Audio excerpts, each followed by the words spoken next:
weird in the information age, but facts are in short supply. Reject the noise, ask bold questions, and pursue the truth with FBI whistleblowers and founding suspendables Garrett O'Boyle and Steve Friend. This is the American Radicals Podcast.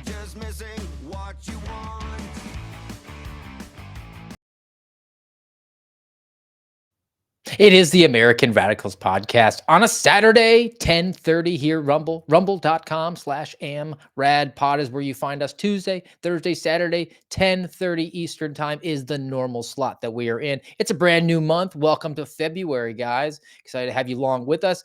Make sure you smash the thumbs up, follow the channel. If you listen to the podcast on iTunes, Spotify, iHeart, subscribe there so you get the episodes when we drop them, which we normally drop right after we get done recording. Today, we're going to be talking about deal or no deal. And that is an assessment of whether or not federal employees can and should take the fork in the road and take the buyout and go on their merry way. Maybe an assessment of the different types of employees that Garrett and I have encountered in our experience. I got some categories I think worth digging into. We're going to be talking about the drones, an update on all those drones that were flying around, a little bit of transparency coming out of the Trump administration in that regard. And then, because we just got through Kash Patel's confirmation hearing in front of the Senate Judiciary Committee, and we're likely to have a Director Patel not too distant future. We got to, for old time's sake, do a couple of FBI press releases because I don't think we're going to have access to those very much longer. So look forward to getting into that, where the FBI takes credit for things that it didn't have any involvement at all. Grateful to have you along with us for the ride today. Grateful to have Garrett with me. You find him social media at GOBActual on the X. You can find me at Real Steve Friend as always. And let's get to it. Garrett, did we lose Garrett? Oh no. No, I'm here. He's here. All present and I'm accounted like for. clicking all around. I'm like, turn on. That is the wonders of a live show. But we are professionals nonetheless. This is just kind of like adapt and survive. We're not like Chuck Grassley, where we have to be on script for 45 minutes. Let me read from my whatever that my staff provided me. We went long form on the confirmation hearing, and we gave our sort of thoughts on it. I know we had moments to reflect about it. But just maybe a brief after action review from you, Garrett. But to tee you up, I do have a nice little launch off point for, I think, one of the moments that realized that this is actually going to happen. Kash Patel responding to Amy Klobuchar from the state of Minnesota, the land of 1,000 genders. This is my the rest of the interview. This is why snippets of information are often misleading and detrimental to this committee's advice and consent process. If you consent, I would love to have 5 hours of questions, and then I could read the whole transcript. You've got 2 minutes. Wow. my absolute favorite part of the whole hearing was that right there. I think that's when he knew he crushed it. That wasn't arrogant. It was confident. And I think that he had passed muster. He knew it in his back of his head, and he was able to respond. And we talked about it on Thursday. That timer, I love that timer. He probably looked down and saw 2 minutes and was able to process that and send that zinger across the room. And Klobuchar had nothing. She was completely just jaw agape that he had responded to her. How dare you? How dare you? She can't fathom being talked to like that, even though she would talk down to him her entire whatever. What was the first round? 10 minutes or something like that? She took an extra 3. So she had 7. She went for 10. And then she had 3 extra minutes. Yep. And then was saying, I want you to submit to 5 hours in which I'm going to go over a transcript of a deposition from years ago with you. No, I think, Senator, that I've whipped the votes enough, and I'm just going to go back and start to working on renovating the FBI. And honestly, I'm here for it, to be quite frank. That I can't wait. Not that I wish this on Kash, but I can't wait for him to start showing up to some of these oversight hearings and responding like that. Because especially, and maybe part of it's because I've been paying a little more attention in the last handful of years. Growing up, and even when I was a cop or in the military, I wasn't listening to clips of the FBI director talking at a hearing. But since James Comey era, I've paid more attention. So I've heard him testify, then Chris Wray, and And then these senators, how they act, how they treat each other, how they talk to each other. But then when it's adversarial to the witness and it's R&D, they both do it. I think D are a bit more uh, spiteful, arrogant. Sometimes you'll get out Josh Howley or somebody like that who's a little more persistent, which can be appreciated at times. But I like that response to Amy Klobuchar because screw you, lady. And again, it makes me think of my kin here in Wisconsin, Michigan, Minnesota. What the hell is wrong with us? Why are we electing people like Amy Klobuchar and here in my state, Tammy Baldwin? The absolute worst of the worst, the vilest Karen type of people you can find in your state ends up being your senator. I don't understand it. I never will. And I look forward to responses like that from Cash in the future. Why did why are all these people getting fired? You got 2 minutes, Senator, and basically pound sand. I think Amy Klobuchar might be the Ellen DeGeneres type, where she tries to present herself as Minnesota nice, and behind the scenes is just a wreck to deal with. A terrible person. There was a story about her insisting on using a comb to eat a salad or something really weird during the 2020 campaign. But Cash in the hearing was promising that one of the pillars of reform for the FBI was going to be transparency, answering every question as quickly as possible, getting that information out there. We definitely have not had transparency from the FBI. We definitely have not had transparency from any aspect of the federal government for a while. Mhm. And the lie is the point, maybe. But now we finally got a little bit of transparency on the drones that were flying around New Jersey in December. And then Christmas happened and everybody forgot about it. But then there were, at the time, And then people they thinking disappeared. that it was almost like there were government workers who wanted to go Yeah, home for the holidays. that's But it could have right. been the Chinese using some, what was the Vegas bombing, saying that there was technology, it was coming out of the water or something weird. But we finally got transparency here from the new press secretary at the White House explaining what happened. I do have news directly from the President of the United States that was just shared with me in the Oval Office from President Trump directly, an update on the New Jersey drones. After research and study, the drones that were flying over New Jersey in large numbers were authorized to be flown by the FAA for research and various other reasons. Many of these drones were also hobbyists, recreational, and private individuals that enjoy flying drones. In time, it got worse due to curiosity. This was not the enemy. A statement from the President of the United States. Thanks for watching. Oh, thank you, Lester Holt, with your 8 head.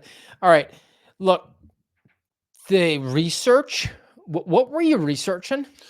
My question as well. And I'll give a little bit of grace period. But if that's the type of answers we're going to be getting, and then they're going to say, "See, look, we're being more transparent," that's not gonna fly, because that's not being transparent. You're saying what half the internet already have figured. That's what I was saying when people would ask. I would say, "Look, I don't have any insight into this other than my collective experience, and I think it's government. It's rooted in government. It's government drones flying around for the purpose I don't know." And they were even sort of loyally under the Biden administration, and she was a little bit there too, where at the time they said, these aren't our enemy, these aren't foreign, these aren't U.S. military. Well, I think that leaves contractors out there, right? That they could be, and she didn't even answer that. But the reporting that I saw, and there was a bipartisan concern here. New Jersey's not a bastion of conservatism, right? Yeah, by no means. A letter from Kirsten Gillibrand, Chuck Schumer, they're from New York, Cory Chuck Booker, Schumer. Andy Kim, New Jersey, expressed urgent concern about reported sightings. Biden National Security Advisor John Kirby told an interviewer, quote, "The government does not know what the flying objects are," and added, "I wish I could tell you why we don't know what we don't know." But yet they did know. So these were FAA approved. So at the very least, we don't know everything, but we know that the government did know. What's the point?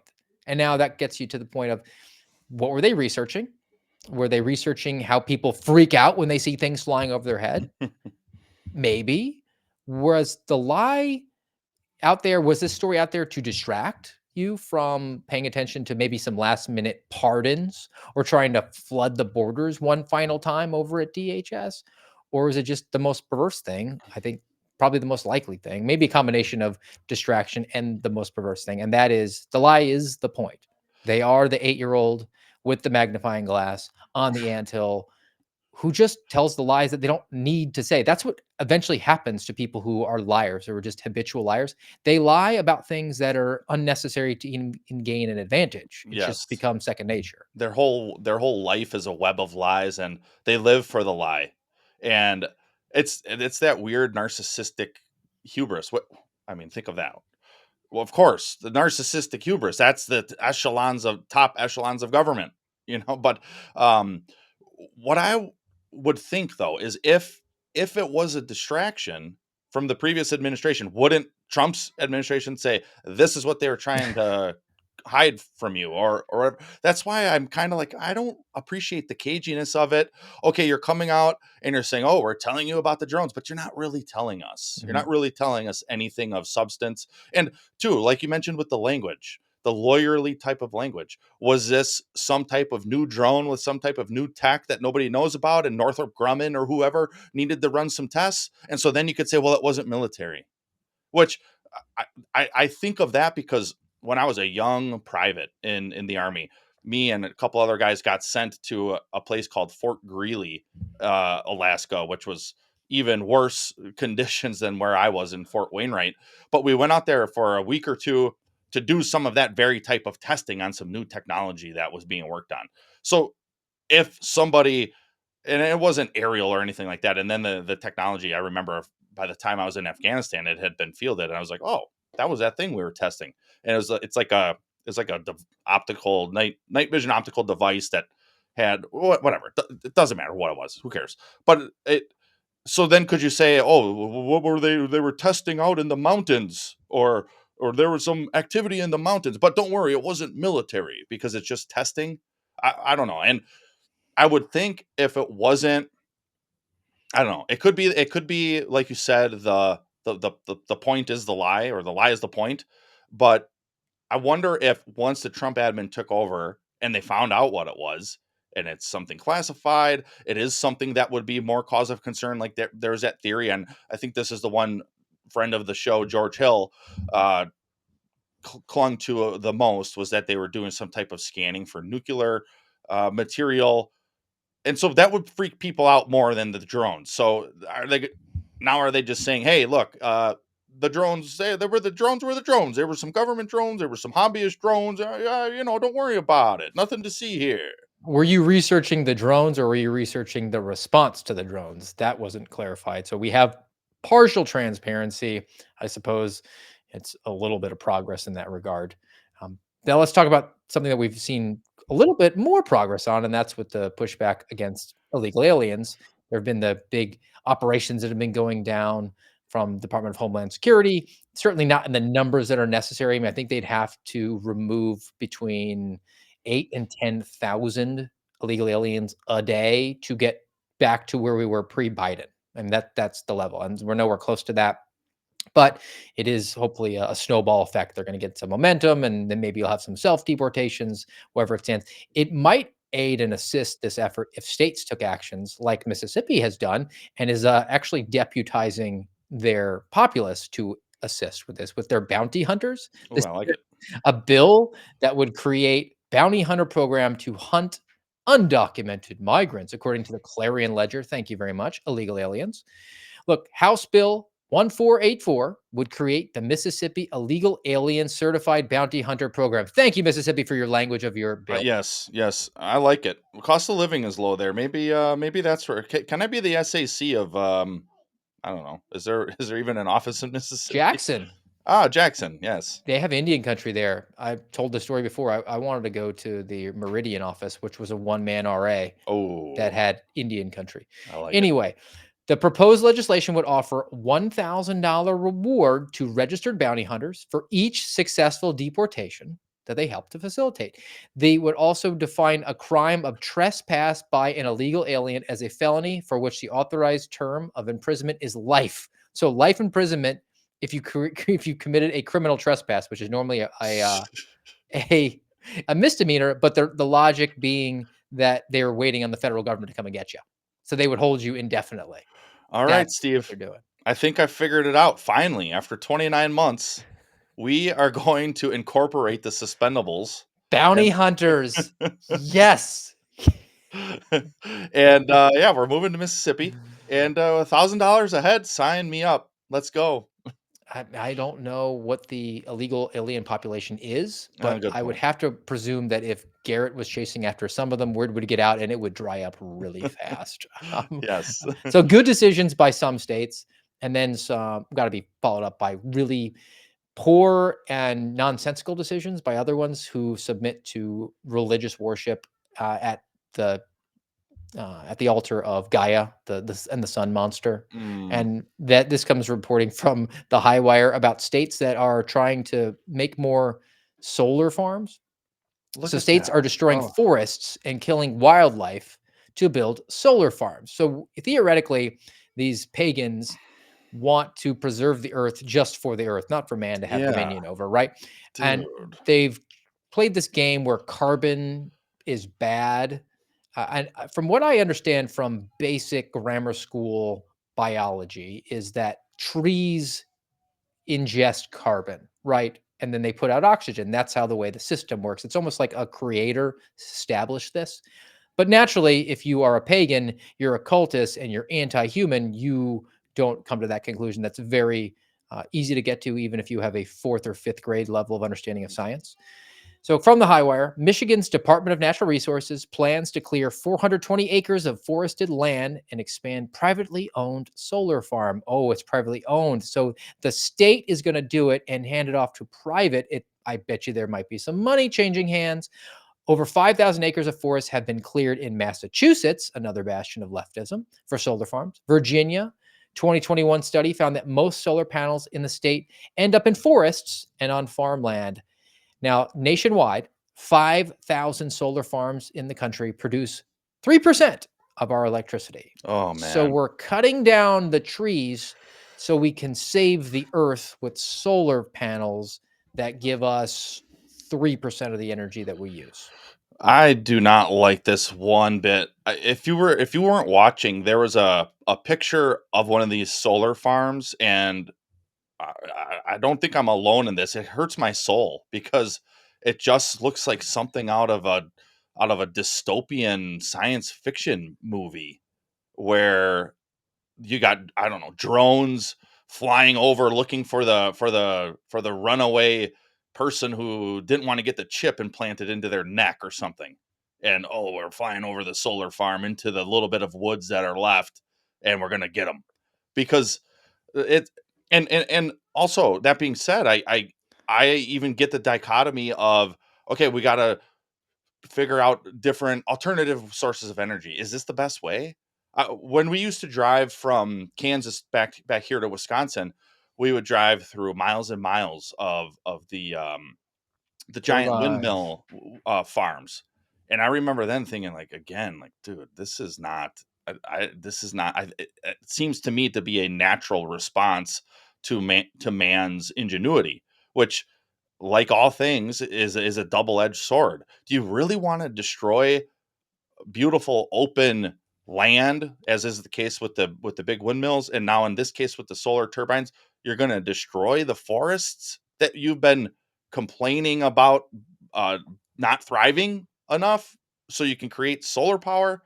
How about we just continue to work on the technology where, instead of a solar panel that takes up a giant field, eventually the technology, like computers have evolved, instead of a computer taking up a giant room for one computer that had not even a quarter of the power of our cell phones, eventually the technology will get there. So keep developing it, keep working on it. In the meantime, we'll keep using coal and oil and whatever else, and be good, um be good stewards of what we have.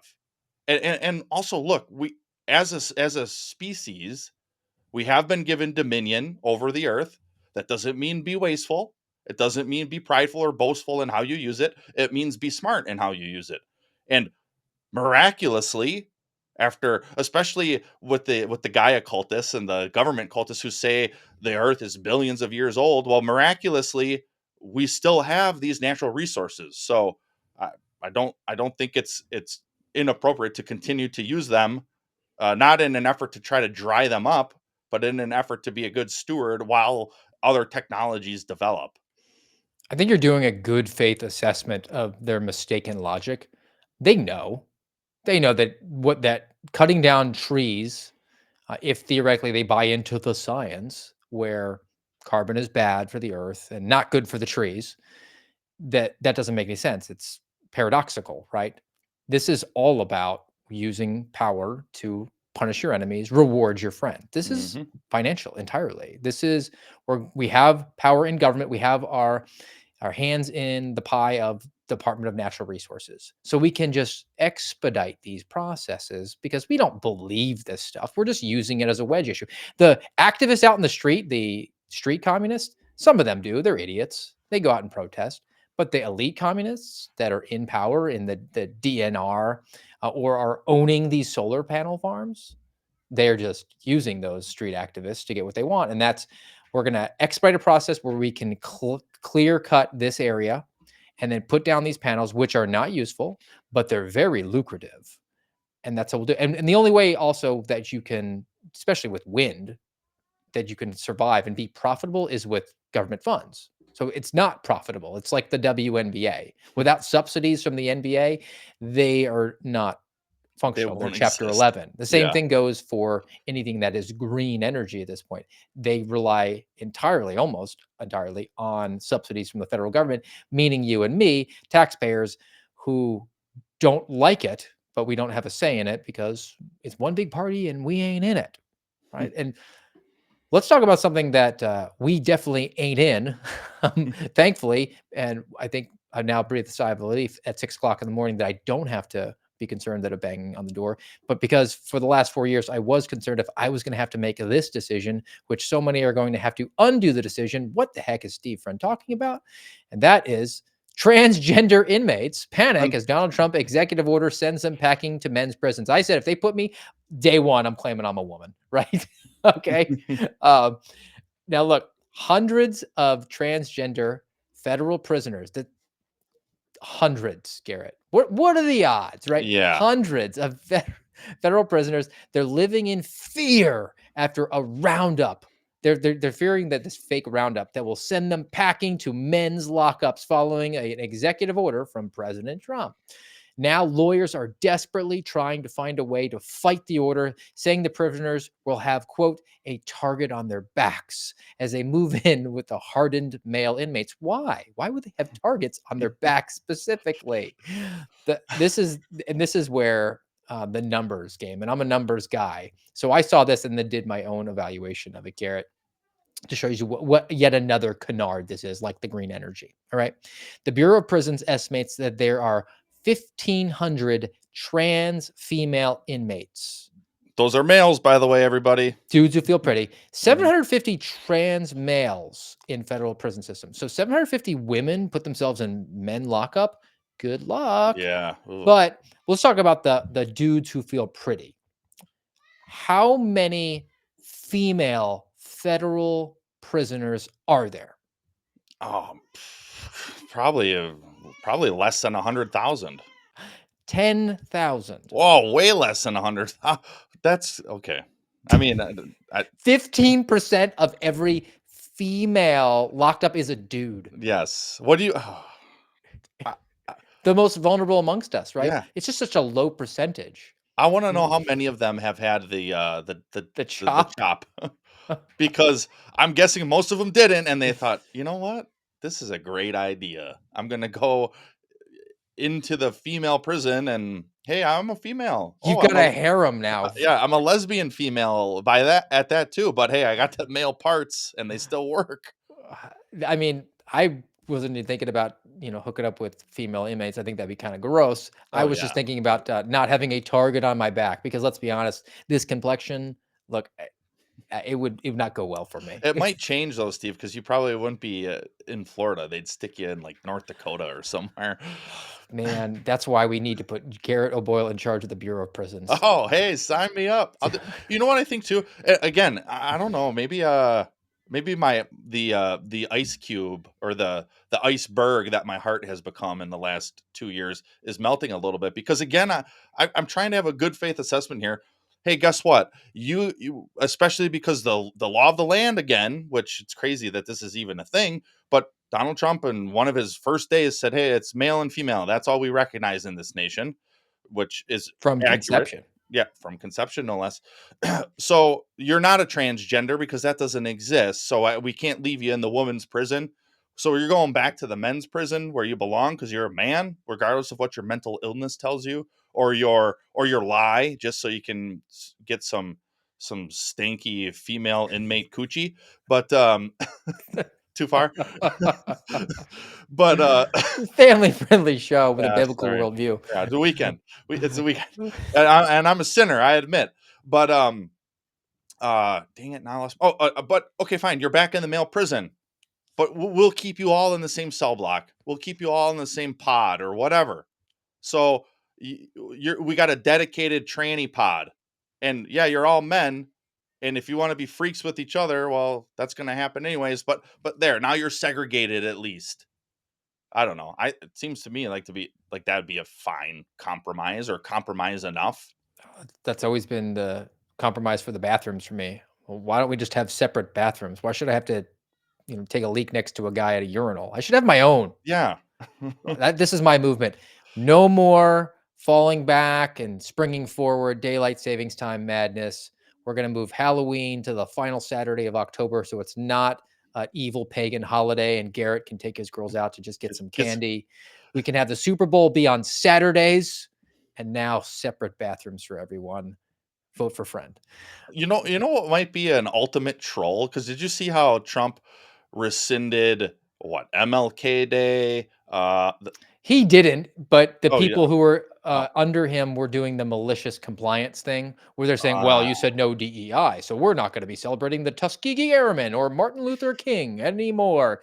That wasn't the directive, but they're doing it over the top so they can say, well, we were just yeah. complying, and We're clearly following this orders. racist orange man doesn't want us to look at Martin Luther King.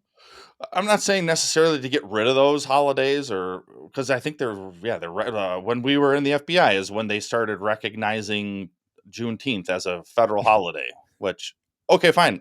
Then Donald Trump should come out and say, "Guess what? The Monday after Super Bowl Sunday is a federal holiday now." That would be a terrific decision if you're not going to move it to Saturday. I mean, it is a private organization, the NFL, but I mean, the government never really has made secret that it likes to work with its private partners on some things. We're Hmm. coming up on the Super Bowl. Why can't my kids watch it because they got school the next day? So we need a federal holiday, or just push it back to Do it on a Saturday. Saturday.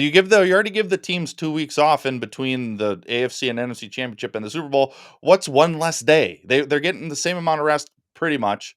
Do it on a Saturday. Everybody would be better off.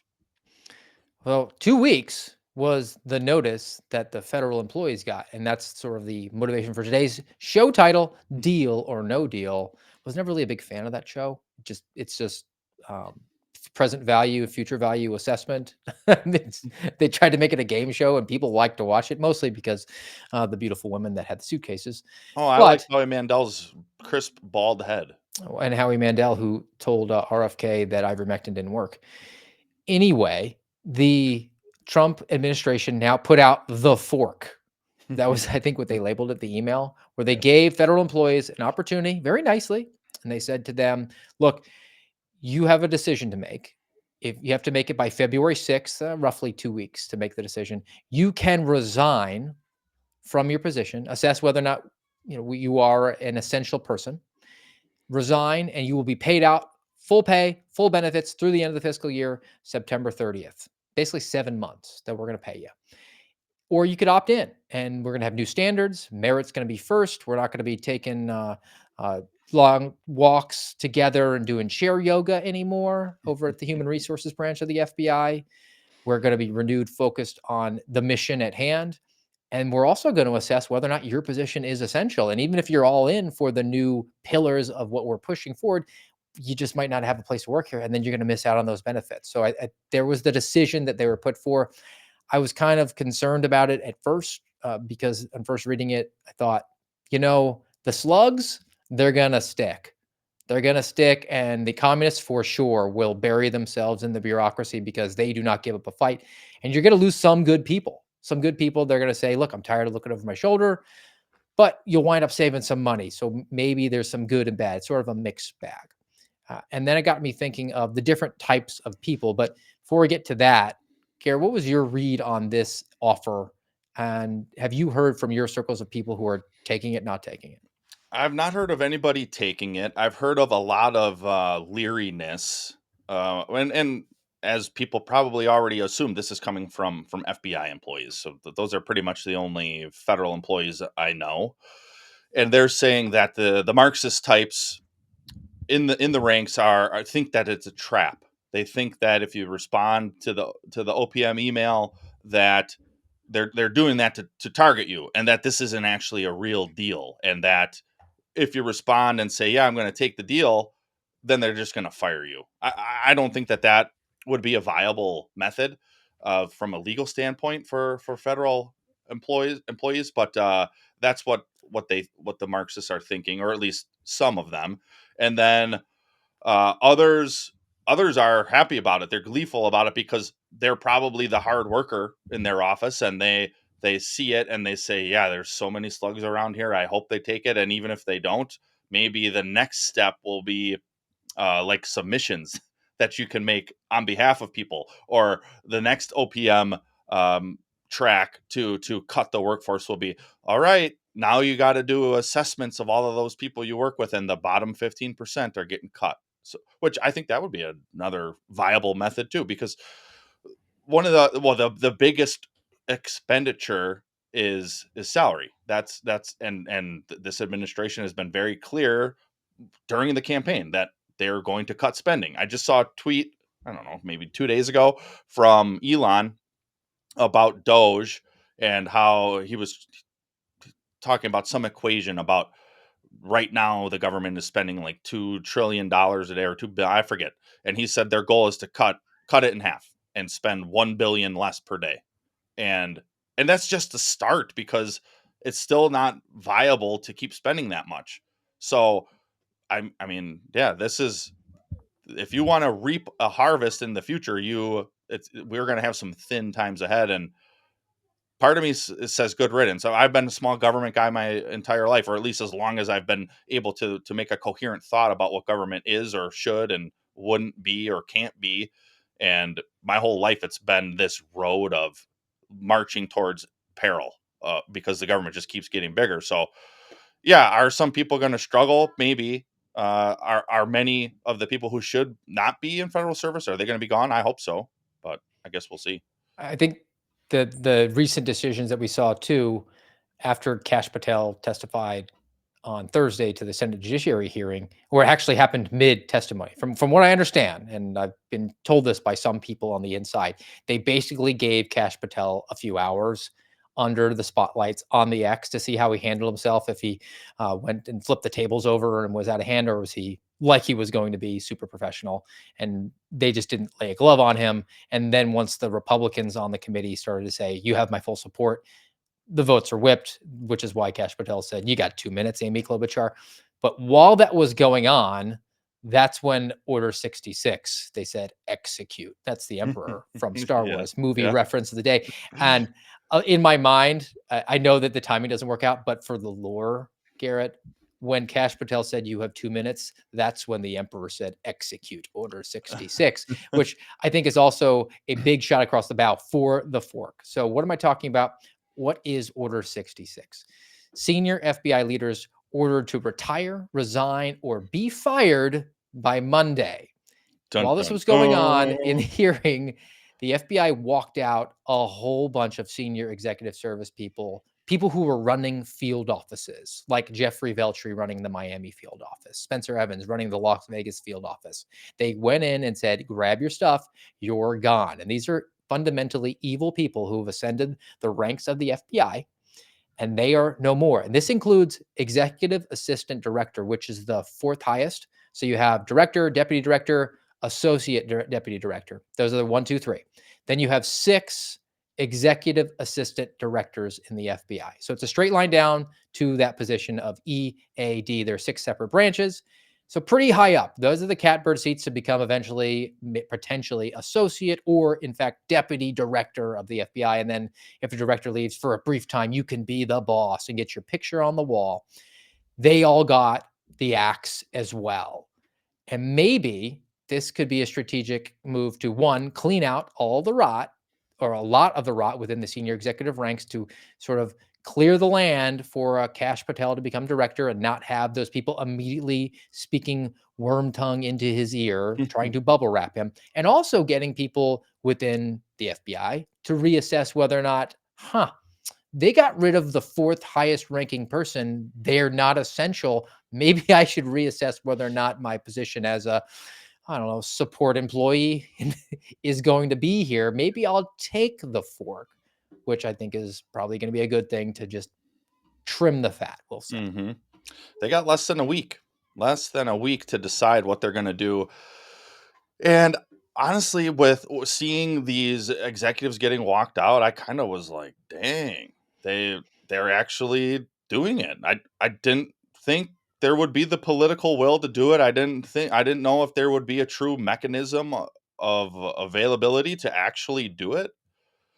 But we're seeing it. And I would imagine that only more of this type of action will be coming. And again, like with the previous we talked about with the OPM fork in the road email, I'm kind of here for it at this point because, and I know we talk about it a lot, but you really have got to understand the hubris factor of these senior level executives in the FBI, the things they have done throughout their career to get to those positions.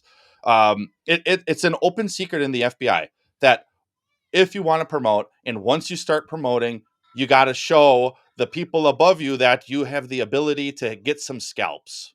So who are you going to punish in your office if you're the SSA? Who are you going to punish when you made it to ASAC? Have you ever fired anybody? This is, at least in my time, that was an open secret that people knew.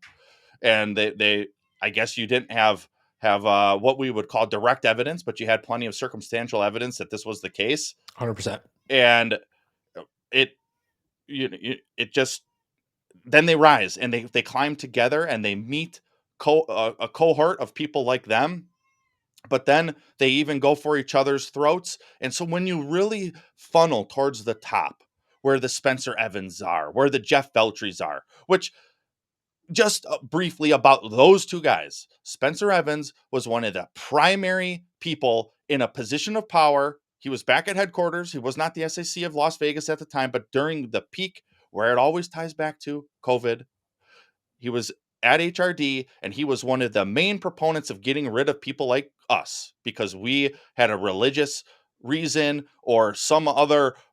I mean, we were making legal and religious arguments as to why we shouldn't get it.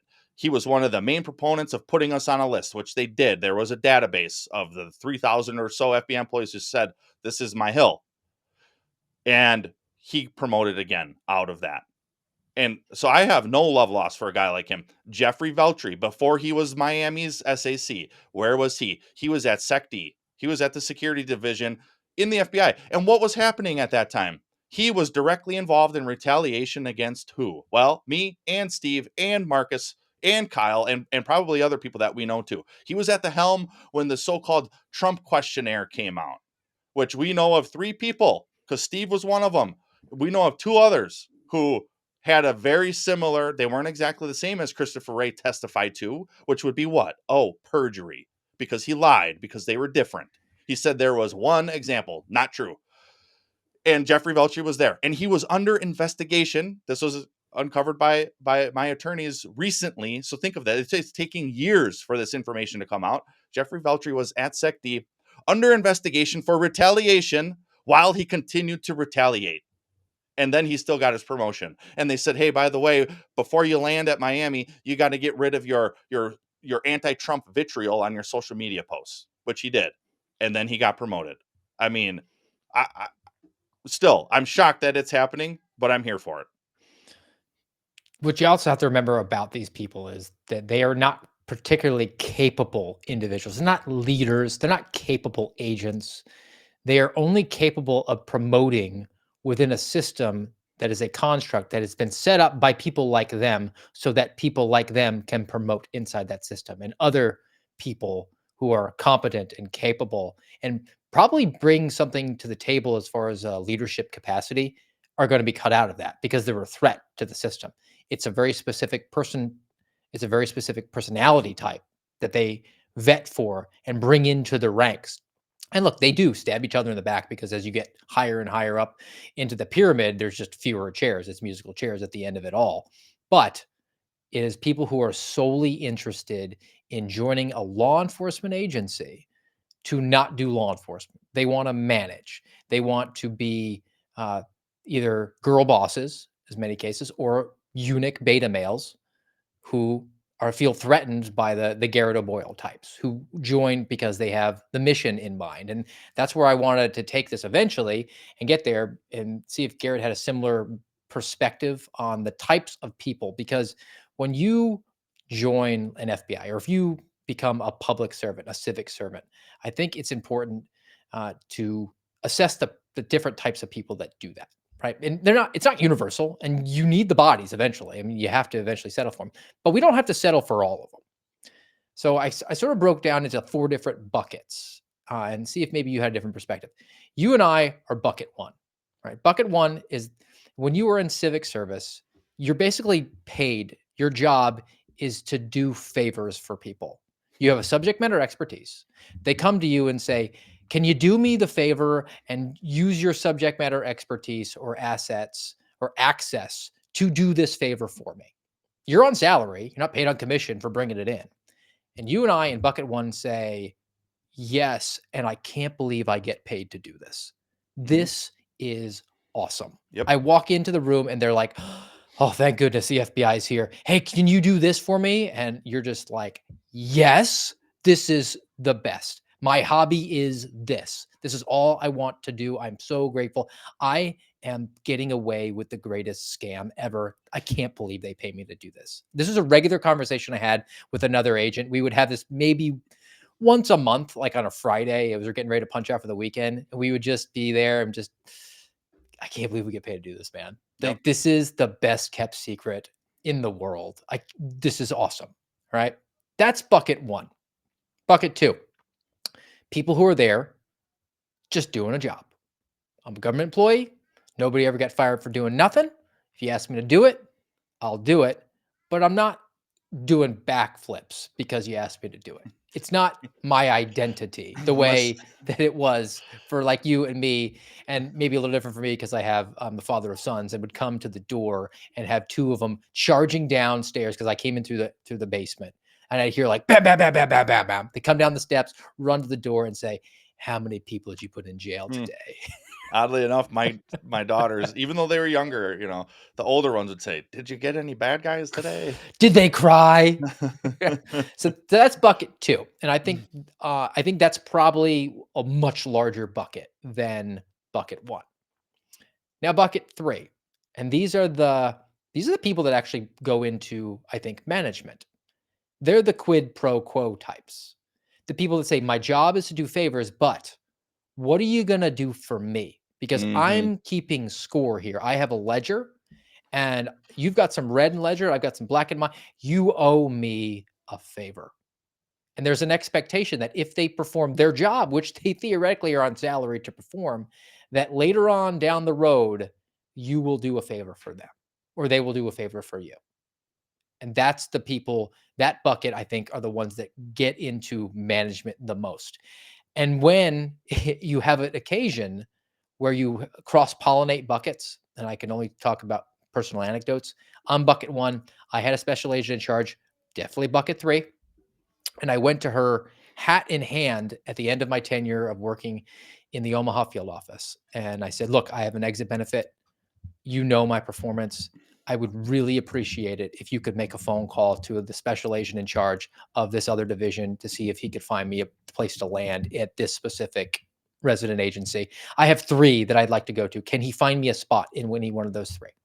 My special agent in charge said, absolutely, I can do that for you. And for your performance, I really appreciate it. I owe you this. And then she promoted became an ADIC, and on her last day came up to me and said, "Yeah, I'm sorry, it didn't work out. I couldn't make that call." Yeah, because I didn't look. I didn't ask. No, because my service at that point, she didn't view any red in her own ledger to me. Yep. Yep. Right. The last bucket, which I know you probably encountered not just at the FBI, but everywhere in government, specifically, I'm thinking like DMV. The people whose job it is, again, your job is to do favors.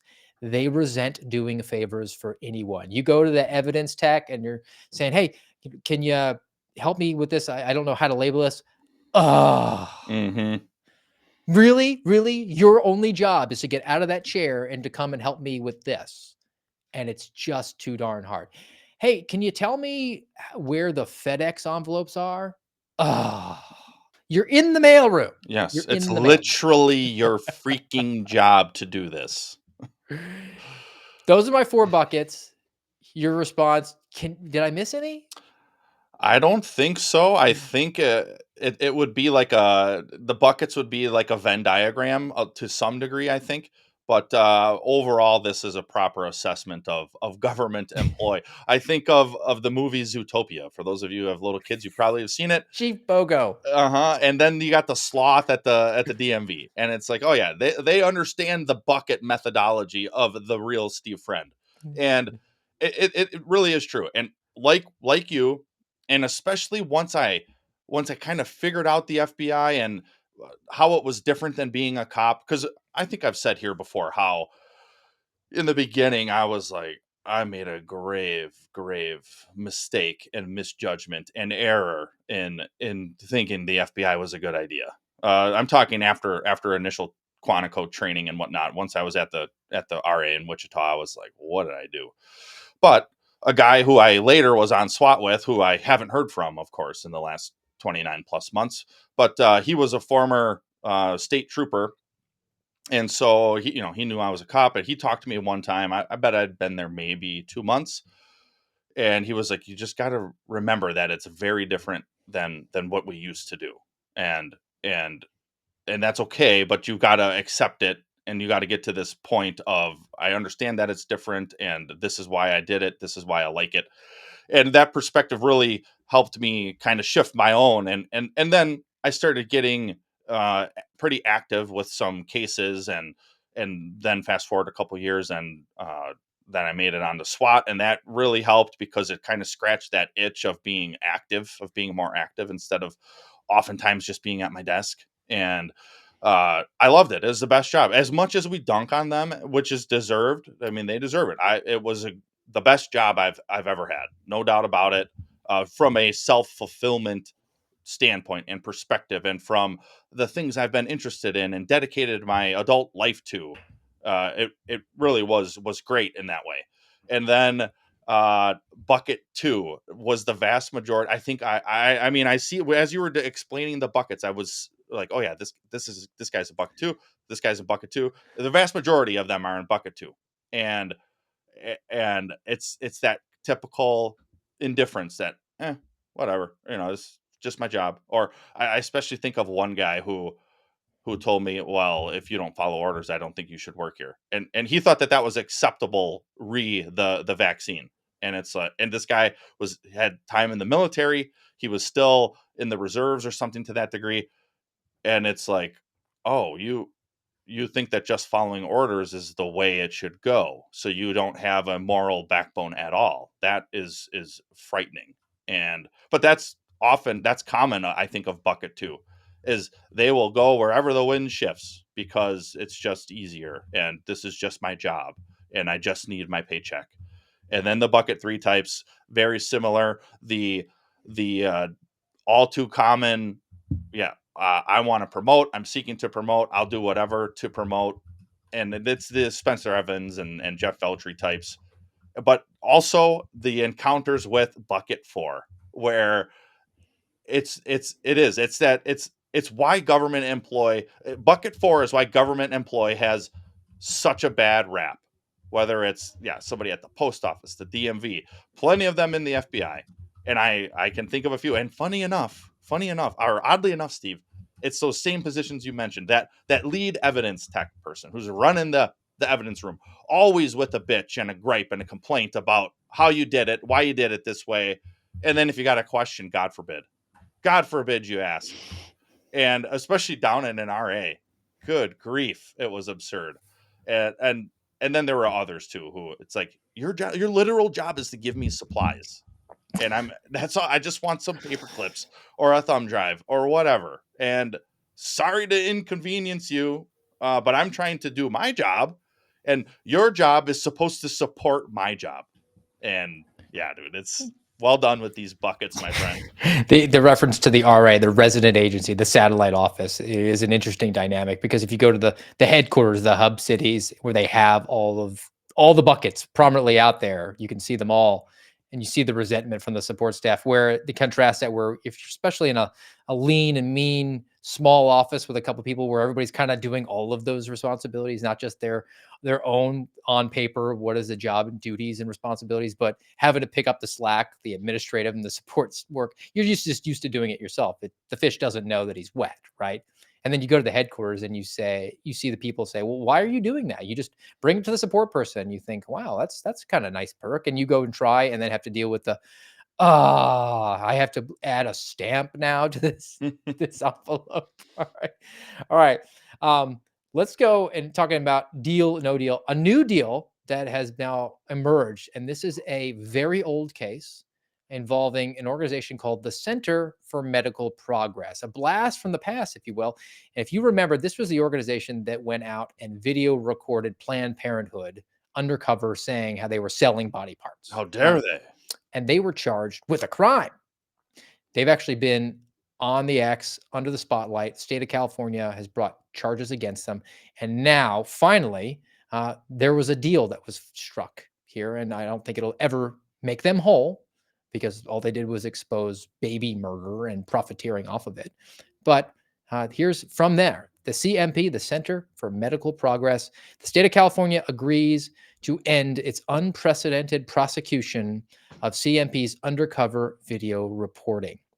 The agreement, it's a negotiated settlement with zero punishment, is in exchange for a no contest plea by the individual's name is Dalienden and Merritt, Daleden and Merritt, on a single video recording. It involves no jail time, no fines, no admission of wrongdoing, no probation. The no contest plea, which cannot be used adversely in a civil trial, will be entered into judgment as a misdemeanor in 6 to 12 months, and then converted to not guilty plea, dismissed and expunged. Talk about like administratively. I don't know why they're going that route instead of, I guess they don't want to come out and say that they dismissed charges, but effectively that is where it will be That's how in it'll end. 1 year's hence from now.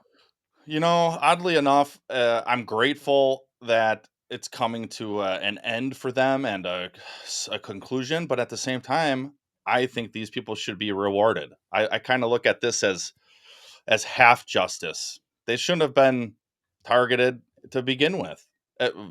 Harvesting organs is about as vile a thing as you can do.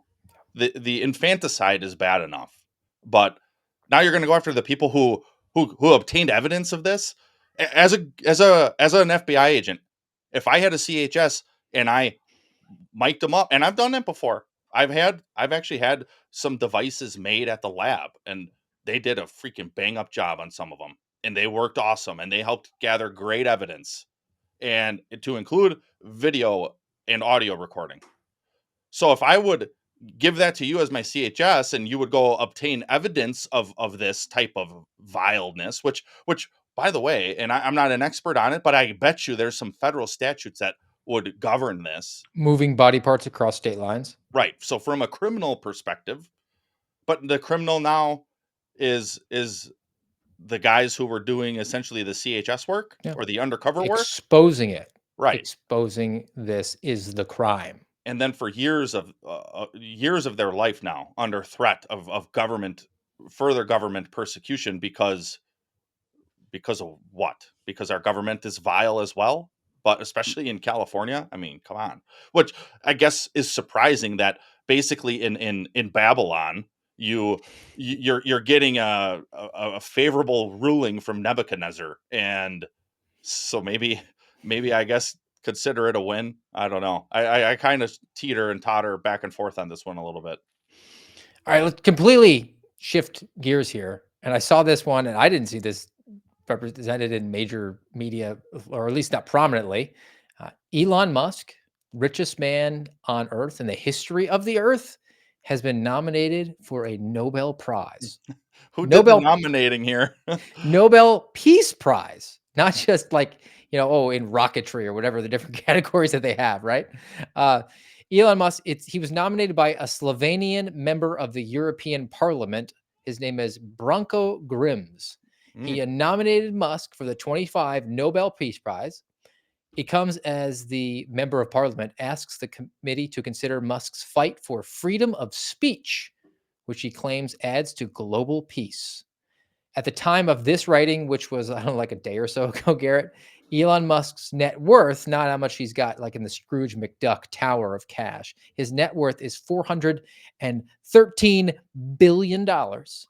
My only question to you, before also your thoughts on him getting a Nobel Peace Prize, you get $1 million reward for that. Where do you think he's putting the $1 million? Is it worth it for him to go there for the time value of money to go pick up his $1 million check? I don't think so, Maybe but they sell it. yes, sell it to my account. But to a guy like him, I'm sure winning it, which I guess time will tell. Well, first off, to the Slovenian. How Slovenian, dare you nominate a Nazi? yes, how dare you? Oh man, Hey, shouldn't Elon Musk be talking to Canadian Parliament now that he's been identified as sending the Zig Heil yes, salute? he can go in blackface and visit Justin Trudeau while he's at it. But I want to say docuem. I think that's how you say it in the Slovak language. Is thank you, because this is hilarious. One, it's a great troll for, especially in Europe. They despise Mega. They despise Elon. They despise anything even tangentially associated with Mega. So I think it's some good trolling. He probably won't win, but it's funny nonetheless to insert into the news cycle. Hey, look, now Elon is nominated for the Nobel Peace Prize.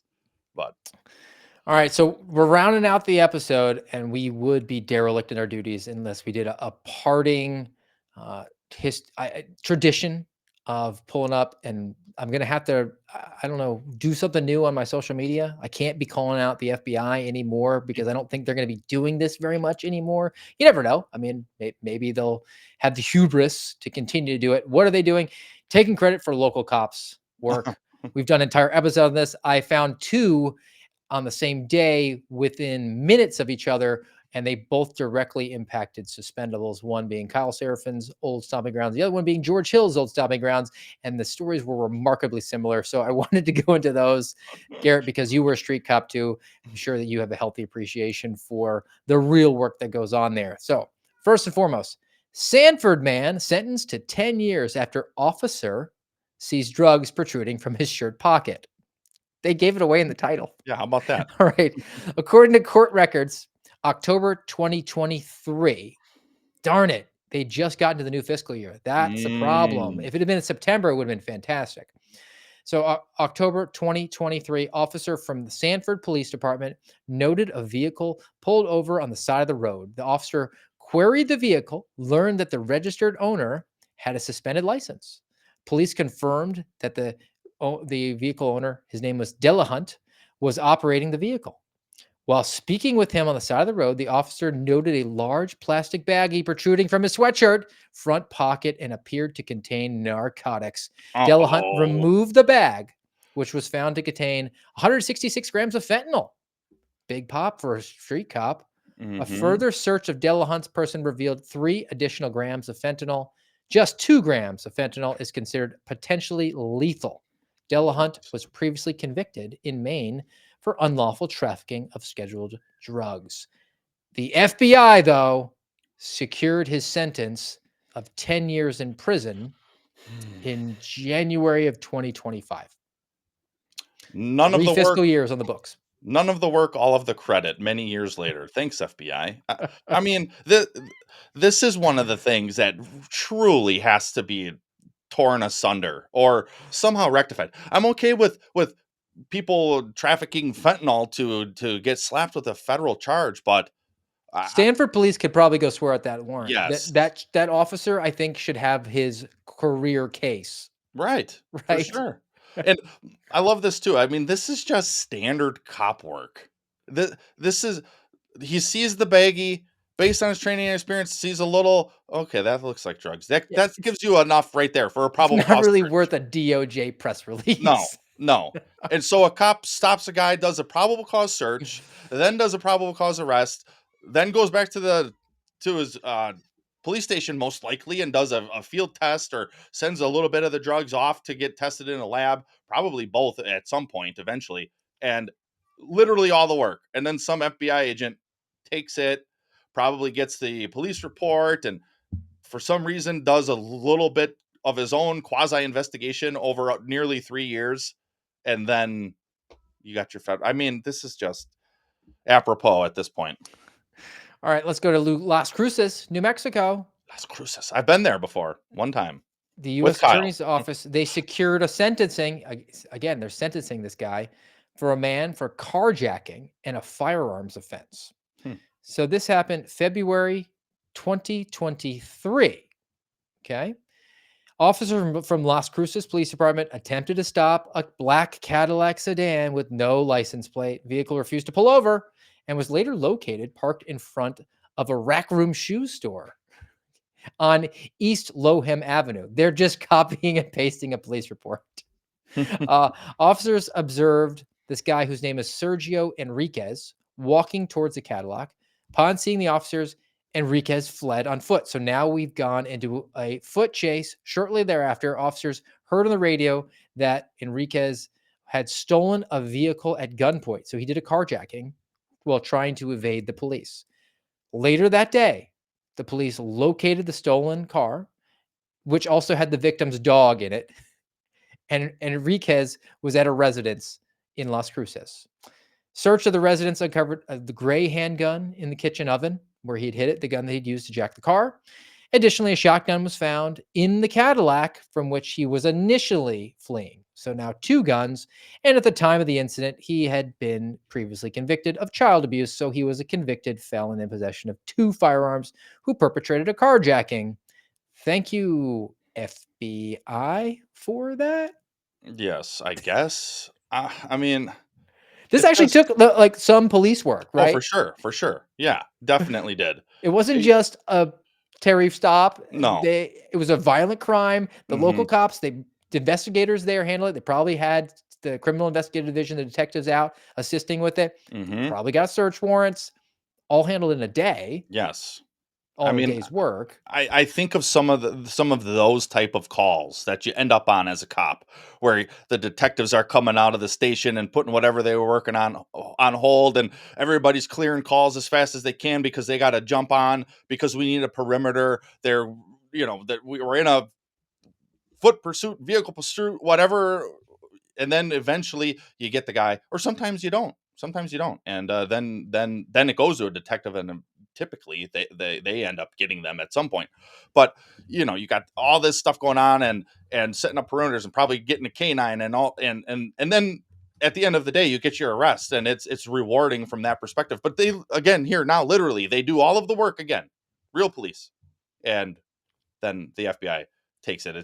It kind of reminds me a little bit of a friend of the show. I won't name him. Steve will know who I'm talking about because he's real police, short stint in the FBI, back to real police. And often enough, he will text us and say, "You know who wasn't there? Any FBI agents." And he's recovering right now from an injury, which is unfortunate. But you know who wasn't there to assist? Any FBI agents. It was after banker's hours, and I don't know.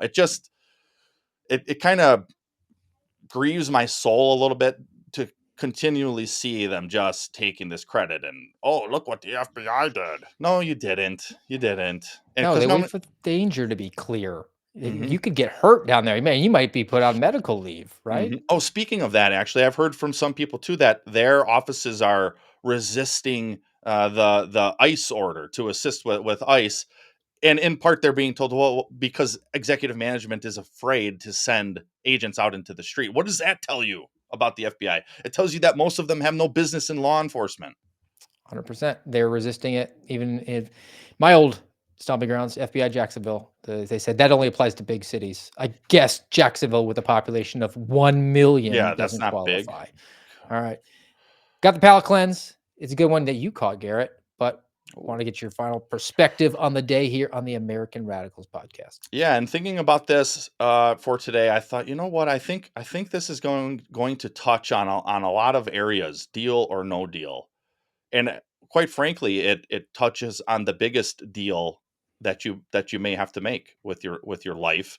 But I think if you extend it out over some of the things we've talked about here today, it also lands pretty good. This comes from Matthew 13. It's where Jesus is giving a little bit of an explainer because he gave a parable and his disciples didn't really get it. And so in verse 36 of chapter 13, it says, then he left the crowds and went into the house, and his disciples came to him, saying, explain to us the parable of the weeds of the field. He answered, the one who sows the good seed is the Son of Man. So talking about himself. The field is the world, and the good seed is the sons of the kingdom. That is us, believers. The weeds are the sons of the evil one, and the enemy who sowed them is the devil. The harvest is the end of the age, and the reapers are angels. Just as the weeds are gathered and burned with fire, so will it be at the end of the age. The Son of Man will send his angels, and they will gather out of his kingdom all causes of sin and all lawbreakers, and throw them into the fiery furnace. In that place there will be weeping and gnashing of teeth. Then the righteous will shine like the sun in the kingdom of their Father.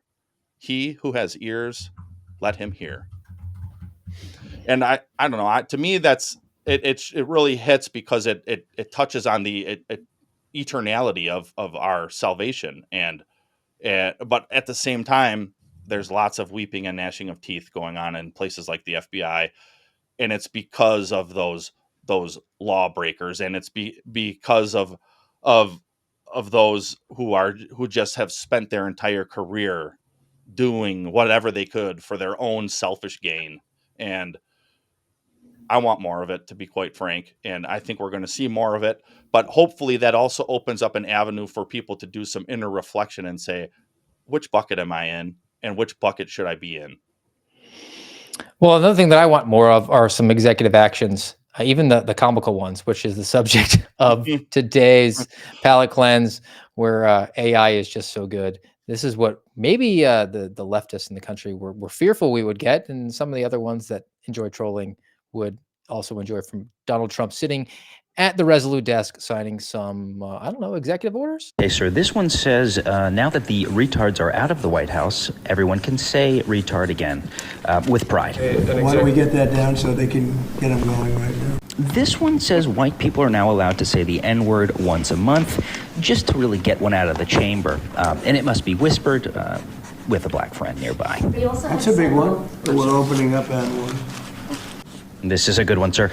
Basically says if men have to put their height on the dating apps, women should have to put their weight. That's for quote-unquote equality. She wants to know if he can reach the top of the fridge. He should want to know if she's going to clean out the fridge. It's called the Rosie O'Donnell Fat Pig Act. That's a big one. Okay, this one says the LGBTQIA plus 2- umlaut community is now just going to be called the everything but straight people list. It's really just a time saver. Well, we're going to try and get it done as quickly as possible. That goes on for several minutes. Oh, it's so good. It's so good.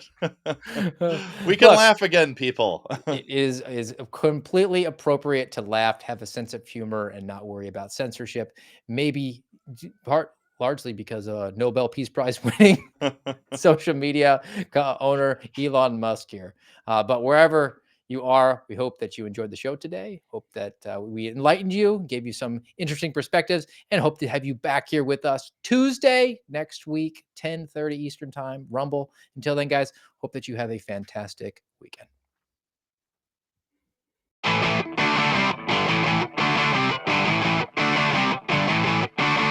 You've You've been listening to the Voice of the Suspendables on the American Radicals podcast. Follow us on rumble.com/amradpod.